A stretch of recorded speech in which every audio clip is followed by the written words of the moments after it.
George നിങ്ങളുടെ ചർച്ചിൽ വരുന്ന ആളായിരുന്നില്ല.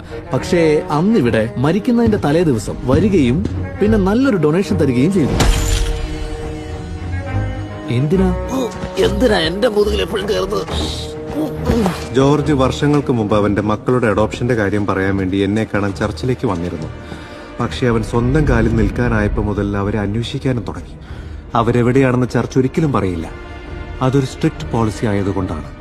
ആ വിവരങ്ങൾ ജോർജിന് കണ്ടെത്തിക്കൊടുക്കാൻ എനിക്ക് എന്ത് വേണമെന്ന് അവൻ എന്നോട് ചോദിച്ചിരുന്നു. പക്ഷെ സഭയെങ്ങാനും അത് അറിഞ്ഞിരുന്നെങ്കിൽ എന്നോട് ലോഹ അഴിക്കാൻ പറഞ്ഞേനെ. പുറത്താക്കുമെന്നാ ഉദ്ദേശിച്ചേ. പക്ഷെ ആ പണം എനിക്ക് വേണ്ടി ആയിരുന്നില്ല. ചർച്ചിലപ്പോ ഒരുപാട് അറ്റകുറ്റപ്പണികളുണ്ടായിരുന്നു.